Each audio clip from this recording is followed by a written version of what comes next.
UCLA의 의과대학의 한 교수가 졸업생들을 앞두고 이런 질문을 했다고 합니다.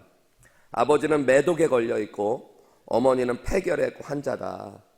여기서 아이 넷이 태어났는데 첫째 아이는 매독균으로 맹인이 되었고 둘째 아이는 이미 병들어 죽었으며 셋째 아이 역시 부모의 병 때문에 귀머거리가 되었다. 그리고 넷째 아이는 결핵 환자가 되었다. 그런데 이 어머니가 또 임신을 했다.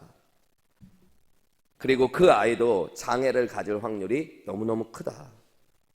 그대들이라면 이 어머니의 아이를 어떻게 하겠는가, 또 어떻게 하라고 권하겠는가. 그렇게 이야기했을 때 의대생들이 하나같이 입을 모으기를 유산을 권할 것 같습니다. 또 유산을 시켜야 될 것 같습니다. 라고 이야기했습니다.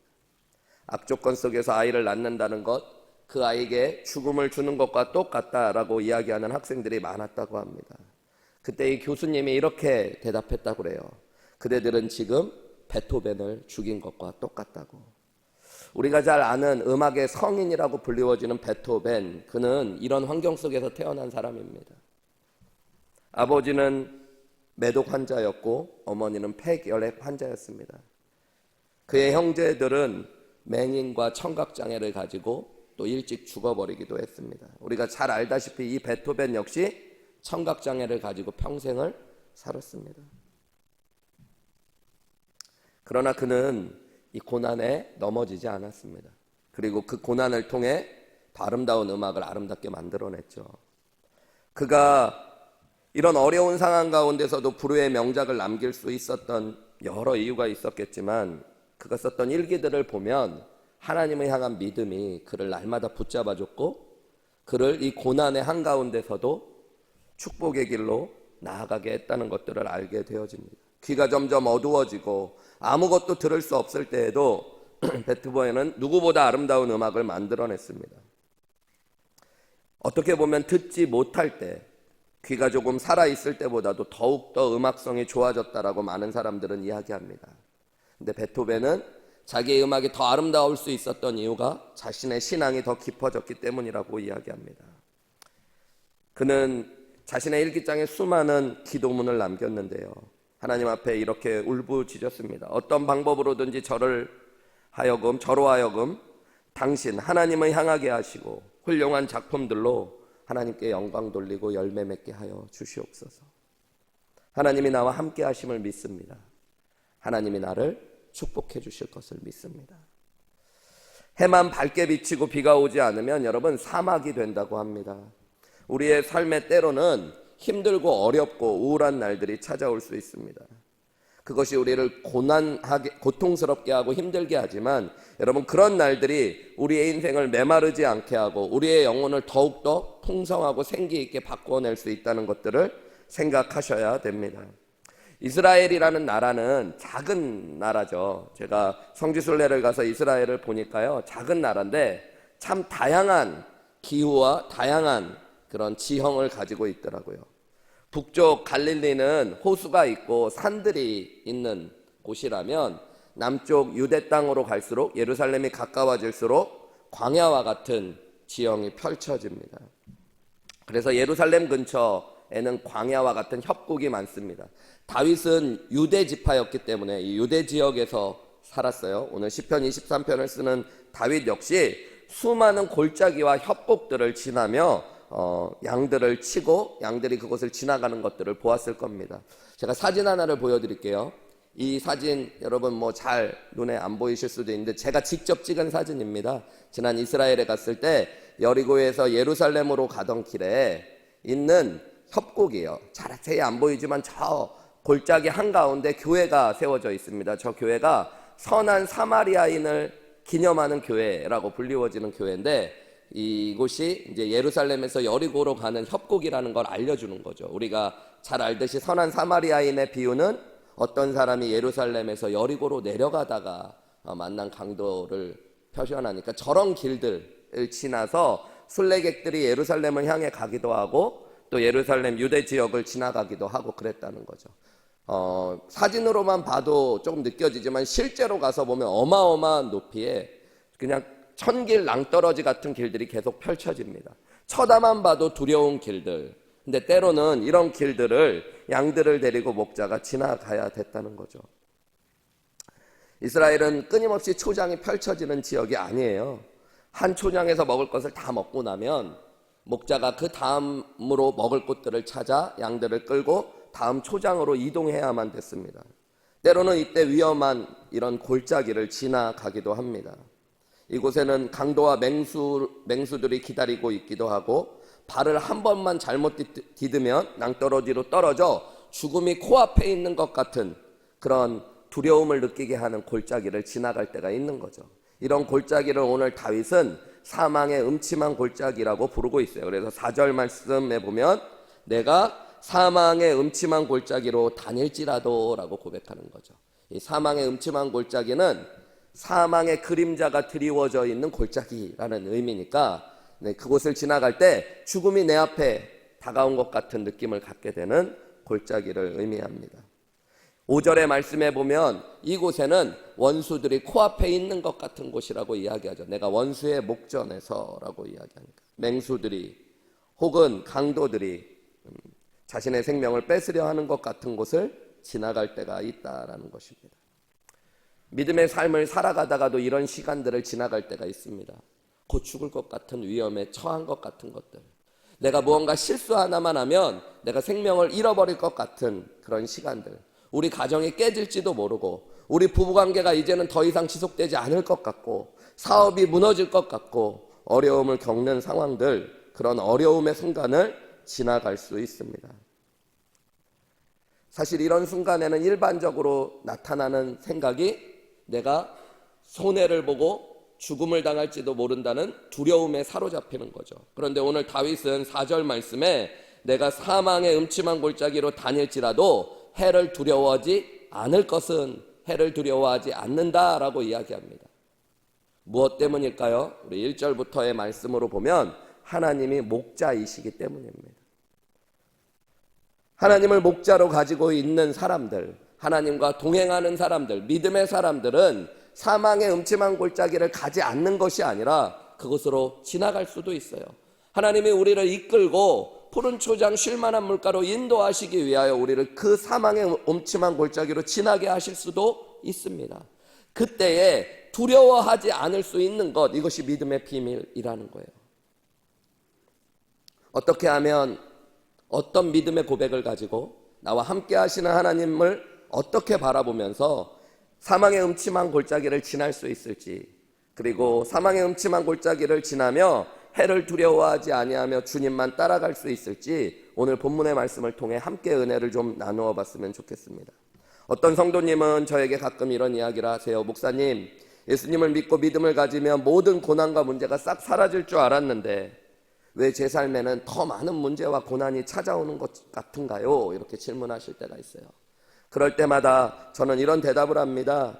형제님, 자매님, 예수님을 믿는다는 것은 고난과 문제가 사라지는 것이 아니라 똑같은 고난과 문제를 만나지만 예수님을 만나면 어떻게 보면 더 많은 고난과 문제를 만날 수도 있지만 중요한 것은 예수님을 믿기 전과 전혀 다르게 우리가 이 고난을 지나갈 수 있다는 것입니다. 여러분, 오늘 말씀을 한번 잠잠히 묵상해 보면서 하나님께서 올 한 해 2023년도 한 해 우리의 삶에 때로는 사망의 음침한 골짜기를 지나는 것 같은 그런 상황을 허락하실 수도 있습니다. 그때 우리가 어떤 은혜를 누리며 어떤 믿음의 고백을 가지고 이 사망의 음침한 골짜기를 지나가야 될지 함께 은혜를 나누어 보기 원합니다. 첫 번째로 여러분, 오늘 다윗은 내가 사망의 음침한 골짜기로 다닐 때 해를 두려워하지 않을 것은 뭐라고 이야기해요? 주께서 나와 함께 하심이라 그래요. 함께 하시는 하나님을 고백하면서 우리는 사망의 음침한 골짜기를 지나갈 수 있다라고 이야기해요. 다윗은 사망의 음침한 골짜기를 지날 때도 나는 해를 두려워하지 않습니다. 왜냐하면 주께서 나와 함께 하십니다. 이렇게 고백하죠. 지난 성탄절 연말에도 설교 가운데 그런 이야기를 했지만 여러분, 하나님은 우리와 함께 하시는 하나님이세요. 그리고 그것을 우리가 알기 원하십니다. 하나님께서 인간을 생명으로 창조하신 이유도 우리와 교제하고 함께하기 위해서였어요. 인간이 타락한 뒤에 하나님과의 교제가 끊어졌지만 하나님께서는 우리를 구원하고자 예수님을 보내시면서 그 이름을 뭐라고 하셨어요? 임마누엘이라 하라고 하셨어요. 그 임마누엘이 바로 함께 하시는 하나님이라는 뜻입니다. 예수님께서 십자가에 못 박혀 죽으시고 구원의 길을 여신 뒤에 부활하시고 승천하시면서 마지막으로 남기셨던 말도 볼지어다 내가 너희와 항상 함께 있으리로다 라는 말씀이셨어요. 오순절 다락방에서 예수님을 구원자여 주님으로 믿는 무리에게 성령이 임하시고 이제는 성령의 시대가 임함으로 말미암아 모든 믿는 자들 안에 내주하시는 성령님이 거하게 되시고, 여러분 우리는 세상 끝날까지 우리와 함께 하시는 하나님의 은혜를 누리게 된 사람들입니다. 내가 그것을 느끼던 느끼지 않던, 우리가 성령을 소멸할 수도 있고 성령 충만할 수도 있고 내가 그 성령을 의식할 수도 있고 의식하지 않을 수도 있지만, 내가 예수님을 나의 구원자여 주님으로 믿은 순간부터 성령 하나님은 우리 안에서 떠나지 않고 함께 하시는 분이세요. 여러분, 이것이 하나님을 믿는 사람들이 누리는 복 중의 복입니다. 하나님이 나와 함께 하시는 것. 그래서 고난 속에서 사망의 음침한 골짜기를 지나는 것 같을 때 여러분 이 고백을 하실 수 있어야 돼요. 하나님이 나와 함께 하신다. 여러분 이 고백이 여러분을 승리하게 할 것입니다. 해를 두려워하지 않고 골짜기를 지나게 할 겁니다. 저를 한번 따라해 보실까요? 하나님이 나와 함께 하신다. 예. 여러분 올 한 해 혹시 사망의 음침한 골짜기를 지나가는 것 같은 상황이 찾아오거든 오늘 다윗이 했던 고백처럼 맨 먼저 하나님이 나와 함께 하신다 이렇게 고백해 보세요. 물컵에 공기를 제거하는 것 쉬울까요? 어려울까요? 빈 물컵에 여러분 공기를 싹 제거하는 것 쉬울까요? 어려울까요? 어려운 일입니다. 어떻게 할까요? 이불로 공기를 빨아들일까요? 뚜껑을 막는다고 공기가 없어질까요? 사실 참 어려운 일이지만 의외로 쉽기도 한 방법입니다. 공기를 빼려고 하지 않고 물컵에 물을 가득 채우면 공기를 뺄 수 있어요. 여러분 마찬가지로 염려를 없애려고 노력하는 것이 아니라 우리의 마음과 영혼과 생각에 하나님을 가득 채우는 것, 여러분 그것이 두려움을 이길 수 있는 길이에요. 한국에 계실 때 혹시 어두운 밤 아무도 없는데 좁고 꼬불꼬불한 골목길을 혼자 걸어가 보신 적이 있으십니까? 두렵고 떨리는 가운데 밤길을 걸어보신 적이 혹시 있으세요? 사실 이럴 때는 여러분 누가 튀어나오는 게 더 무섭습니다. 아무도 없는 게 차라리 낫지 누가 나타나면 더 무서울 때가 있습니다. 그런데 똑같은 길을 힘있고 믿을 수 있는 사람과 함께 걸으면 전혀 다른 마음이 생깁니다. 저는 어렸을 때부터 교회를 다녔는데요. 중고등학교 다닐 때는 문학의 밤이라는 것들을 많이 했어요. 저희 어렸을 때는. 그러면은 연습을 한다고 문학의 밤이 다가오면 밤 늦게 집에 갈 때들이 가끔 있습니다. 그러면 항상 저희 교회에서는 남학생들이 둘 셋씩 짝이 돼가지고 어린 동생들이나 여학생들을 집에 데려다주고 돌아가도록 조를 짜서 이런 일들을 했어요. 제가 중학교 때 집으로 가는 길이 좀 겁이 나는 골목들이 있었어요. 밤이 되면 괜히 무섭고 누가 안 좋은 형들이나 사람들이 와가지고 저한테 너 어디 가는 거야? 이렇게 하고 골목으로 끌고 가서 돈도 뺏고 그럴까 봐. 옛날엔 또 그런 일도 많았잖아요. 저는 지금도 그런데 어렸을 때는 얼마나 조그맣고 귀여웠겠어요. 그렇죠? 그러니까 그런 형들이 저를 보면 어떻게 할까 그런 겁이 많았는데 저희 교회에 저보다 3살 많은 형들이 이상하게 그 학년 형들은 다 등치도 크고 각자 학교에서 거의 싸움도 제일 잘하는 형들이 모여 있었어요. 한 형은 키가 그 당시에 190이 넘었어요. 씨름을 한 형인데. 그런 형들이 가끔 저를 집에 데려다 줄 때가 있었어요. 여러분 그러면 제 목소리가 커집니다. 때로는 막 노래도 나와요. 두려움이 다 사라지고 심지어 어설픈 깡패들이 좀 튀어나왔으면 하는 생각도 듭니다. 그래서 그냥 내가 이런 형들하고 친하다는 거를 좀 알아줬으면 하는 마음들이 생길 때가, 왜 아무도 안 나타나지? 막 이런 마음이 들 때가 있어요. 여러분 든든한 사람 하나만 있어도 두려움이 사라지고 이렇게 두려움의 길에서도 노래할 수 있고 또 당당할 수 있는데 전능하신 하나님께서 여러분과 함께 올 한 해 인생의 길을 함께 걸어주신다는 것들, 여러분 우리가 확실히 믿는다면 여러분 두려워하실 필요 없습니다. 사망의 음침한 골짜기를 지나고 있는 것 같더라도 하나님이 함께 하신다, 이 고백을 믿으면서 두려워하지 아니하시고 찬송하시며 담대하게 그 걸음을 걸어가실 수 있는 귀한 은혜가 저와 여러분 가운데 있으시기를 주님의 이름으로 축복합니다. 어떤 원수도 여러분에게 해를 끼치지 못할 겁니다. 하나님이 여러분과 함께 하실 것이기 때문입니다. 두 번째로 여러분, 보호하시는 하나님에 대하여 고백하실 수 있어야 돼요. 하나님이 나를 보호하신다. 한번 저를 따라해 보실까요? 하나님이 나를 보호하신다. 예, 사망의 음침한 골짜기를 걸어갈 때 이 두 번째 고백을 하세요. 첫 번째 고백이 뭐였어요? 하나님이 나와 함께 하신다. 예, 벌써 까먹으시면 안 되죠. 예. 두 번째가 하나님이 나를 보호하신다. 예, 오늘 본문의 말씀에 보면 4절 후반부에 다윗은 뭐라고 고백해요? 주의 지팡이와 막대기가 나를 안위하시나이다. 이 안위하다라는 것은 마음을 위로하고 몸을 편안하게 인도한다라는 뜻입니다. 몸과 마음을 편안하고 안전하게 보호하시는 은혜가 있다라는 것을 안위한다라고 그래요. 이스라엘의 목자들은 올리브 나무를 가지고 막대기와 지팡이를 얻었다고 합니다. 올리브 나무는 가지에서부터, 줄기에서부터 나오는 가지는 도톰하고 똑바로 자라는 특성이 있어서 이것을 통해서는 호테르라고 하는 막대기를 얻는다고 해요. 그리고 뿌리에서부터 나오는 줄기는 원을 그리면서 자라는 특징이 있기 때문에 그 뿌리에서부터 자라는 가지들 몇 개는 땅에 꽂으면 그대로 묘목이 되기도 하는데요. 그 중에 몇 개들은 잘 다듬으면 넷제르라고 불리워지는 지팡이를 얻게 되는 거예요. 그림 하나를 보실까요, 여러분? 예, 여기 막대기와 지팡이가 어떻게 생겼는지 보이시죠, 여러분? 예, 막대기는 몽둥이 같이 생긴 똑바로 생겨져 있는 것들, 지팡이는 이렇게 끝에가 구부러져 있는 것들. 여러분, 이 두 가지는 주로 어떤 것에 쓸까요? 목자들이 양떼들의 방향을 인도해주고 맹수들과 싸울 때 사용하는 것들입니다.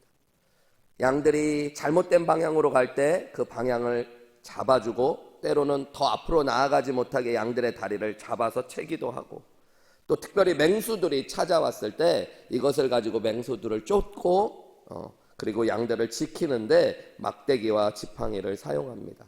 그런 의미로 4절 말씀의 후반부를 보면 사망의 음침한 골짜기, 원수들이 목전에 있는 그곳에서도 내가 해를 두려워하지 않을 것은 목자의 지팡이와 막대기를 통해 목자가 나를 안위하시듯이 하나님께서 나를 지켜주시고 보호하시고 위로하실 것들을 믿는다라고 다윗이 고백하는 거죠. 아마 이것은 다윗의 평생의 간증이고 믿음의 고백이었을 겁니다. 수없는 위험이 그를 찾아왔고 수많은 원수들이 그를 둘러쌌지만 하나님께서 결국 그를 위로해 주시고 지켜주시고 축복해 주신 것들, 우리 이미 앞에서도 계속 살펴봤잖아요. 여러분, 이것이 여러분의 믿음이 되시기를 주님의 이름으로 축원합니다. 하나님께서 우리를 지키시고 보호하시고 인도하셔요. 문제는 우리가 그것을 신뢰하지 못하고 고백하지 못한다는 데 있습니다. 여러분, 내가 하나님이 나와 함께 하신다고 정말로 고백할 수 있고 믿을 수 있고 하나님이 나를 안위하실 것들을 믿고 고백할 수 있으면 함께 하시는 목자에 대한 은혜가 나의 은혜로 바뀌어지는 줄 믿습니다. 하나님을 따라가면 하나님이 우리를 보호해 주실 거예요. 특별히 한글 성경은 그냥 안위하시나이다 라고밖에 번역이 안 돼 있지만 원어로 이 본문의 말씀을 보면 안위하신다는 말씀이 미완료형으로 쓰여져 있어요. 미완료형이라는 건 뭐냐면 계속적으로 반복되어질 것을 고백하고 있는 거예요.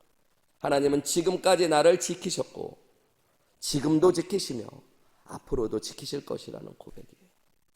여러분, 우리가 우리 힘으로 살아오는 것 같죠? 근데 그렇지 않습니다. 하나님께서 우리를 지켜주시고 보호해 주신 거예요.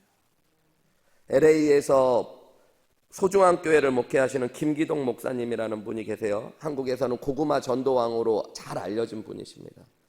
이분이 목회자가 되고 정말로 믿음을 갖게 됐던 계기를 설명할 때 부인은 믿음이 좋은데 이분은 믿음이 하나도 없었다고 그래요. 특별히 부인이 교회 다니면서 제일 답답하고 속상했던 게 주일날 놀고 싶고 어디 여행 가고 싶은데 아내가 맨날 교회를 가는 거. 그래서 한 번은 아내를 데리고 가족들과 함께 스키장에 여행을 가고 싶은데 주일날 교회 가서 있을 아내를 어떻게 꼬실까 고민을 하다가 이 목사님 되시기 훨씬 전에, 교회도 잘 다니기 전에 내일 아침 일찍 우리 같이 교회 가자. 이렇게 남편이 그런 거예요. 교회도 안 가는 남편이 갑자기 교회 가자 그러니까 아내가 얼마나 기뻤겠어요. 웬일로?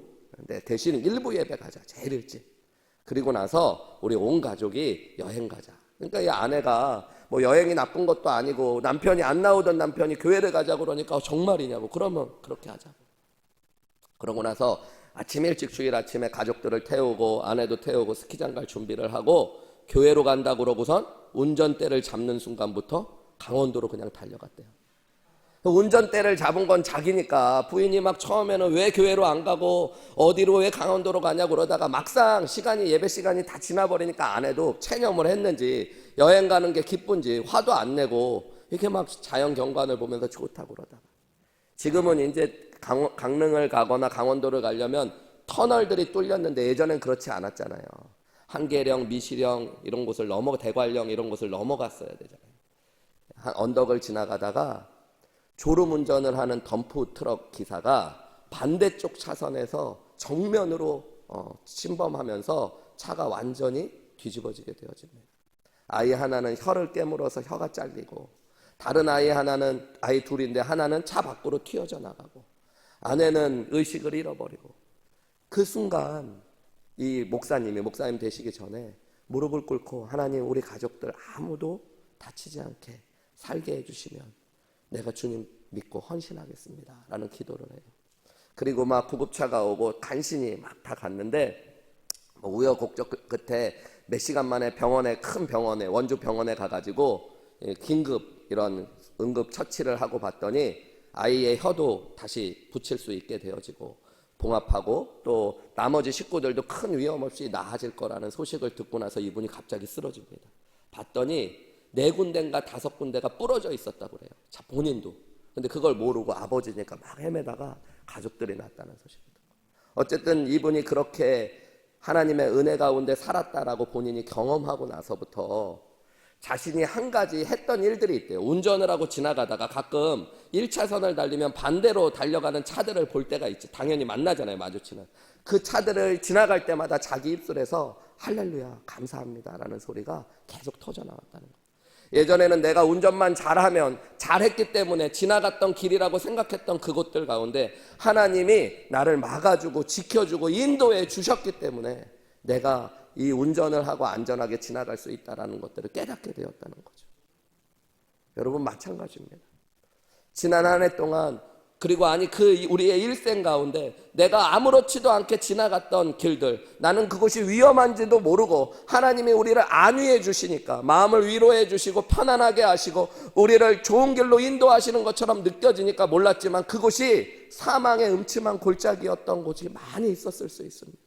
나는 모르지만 한 걸음만 잘못 내디디면 낭떠러지에 떨어질 수도 있고 어떻게 보면 원수들의 목전 앞에 서 있는 것 같은 위험한 순간들이 내 삶에 많이 있었을지도 몰라요.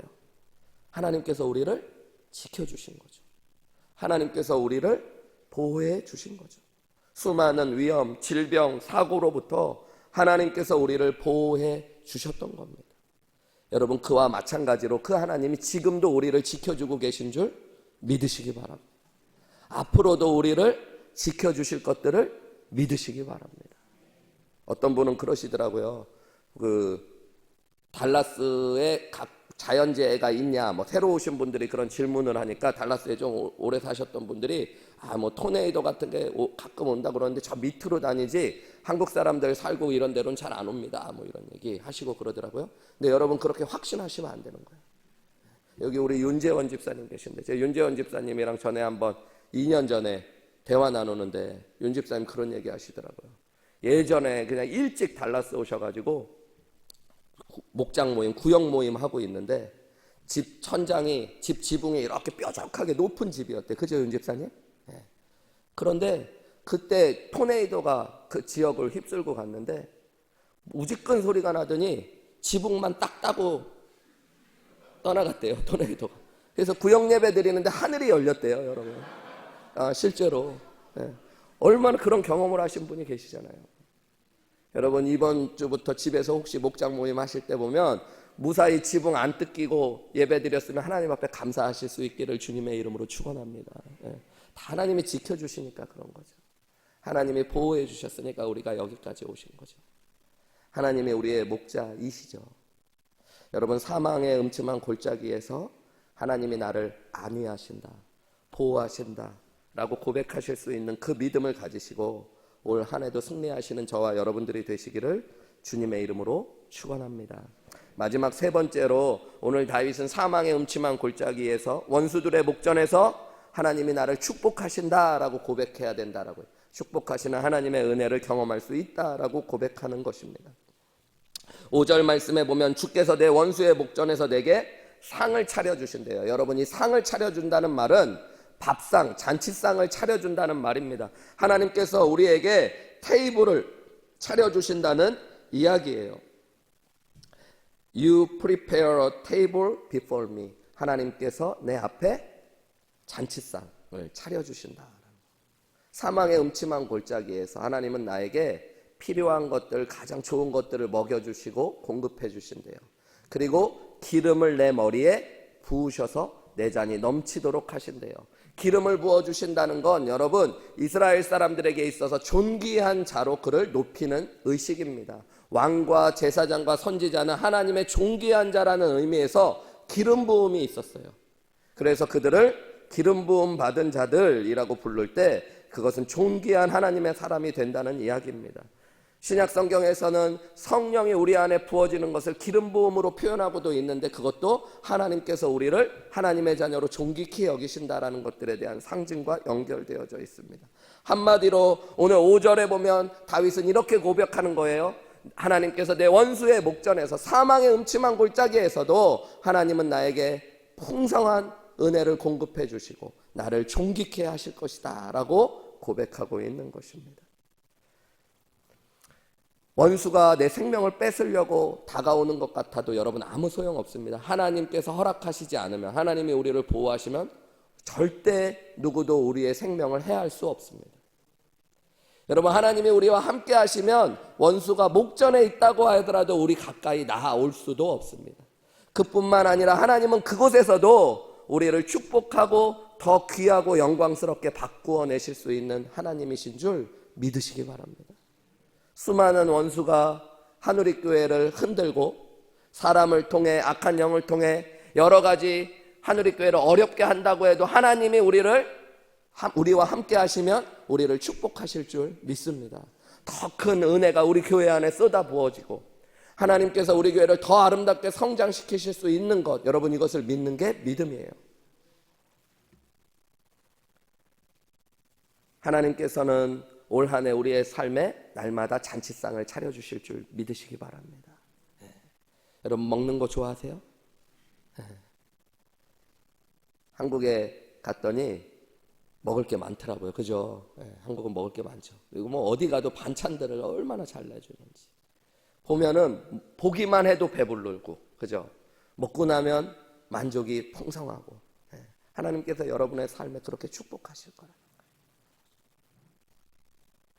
사망의 음침한 골짜기니까 주먹밥 먹고 지나가자 이렇게 하시는 분이 아니고, 군대에 있을 때 밖에만 나가면 자꾸 주먹밥을 줘가지고 주먹밥 안에 아무것도 안 넣고 막 소금만 간을 해가지고 줄 때 빨리 들어가서 따뜻한 국에다 밥 먹었으면 좋겠다는데, 오늘 다윗은 전혀 다른 고백. 사망의 음침한 골짜기를 지나고 원수들의 목전에 있을지라도 하나님께서 잔치상을 차려서 우리에게 주신다.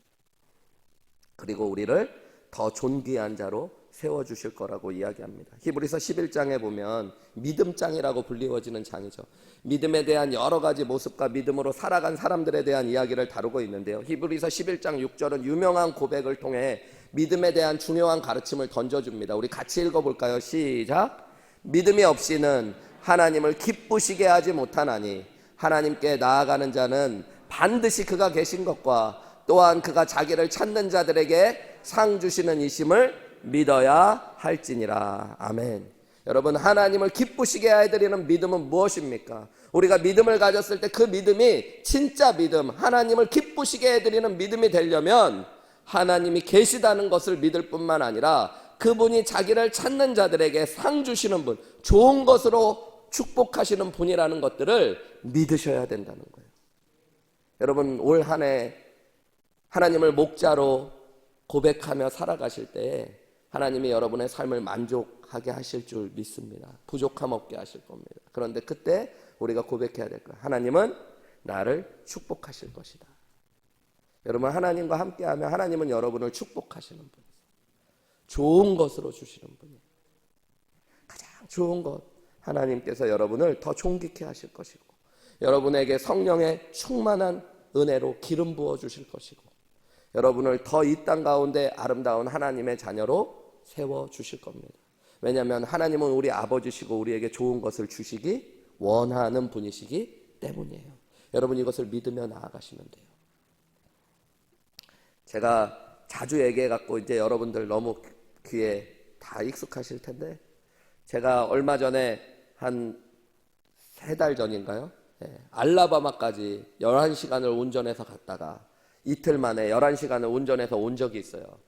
여러분, 힘든 일이더라고요. 뭐 며칠씩 여행도 아니고 그냥 하루 만에 밤에 오후에 한 2-3시쯤 출발해가지고 한 12시에 도착해갖고 잠만 자고 다시 아침에 10몇 시간을 운전해서 왔어요. 제가 왜 그랬을까요? 몽고메리까지. 저희 큰애 차를 사줘야 돼서 그랬어요.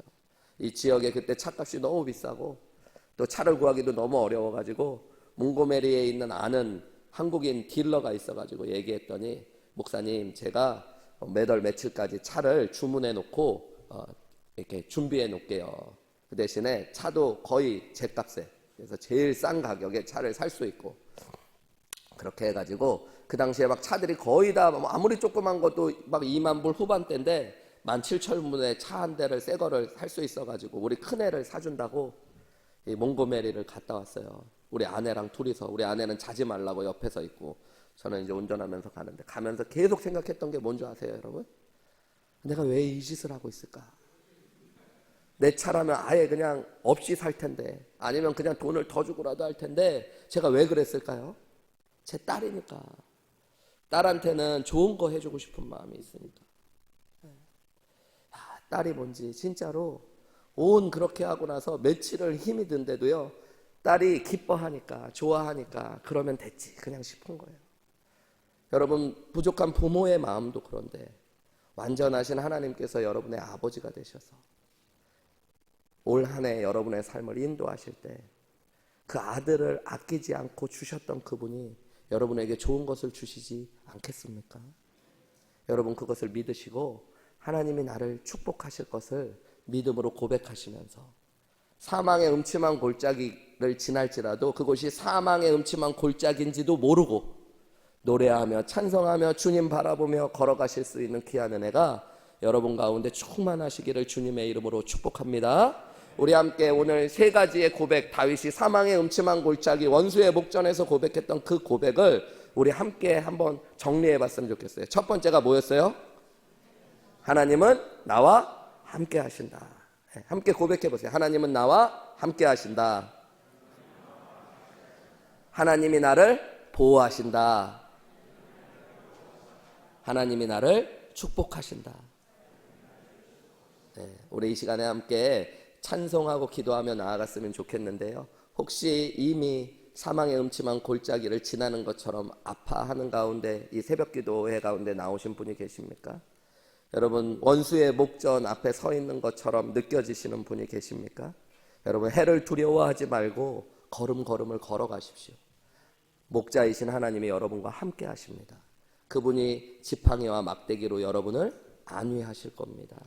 그리고 원수들의 목전에서 여러분에게 상을 차려주시고 기름으로 여러분을 바르시고 존귀케 하실 줄 믿습니다. 오늘 그 하나님 바라보면서 우리 찬양의 고백으로 먼저 하나님 앞에 나아가시고 함께 기도함으로 나아가시겠습니다.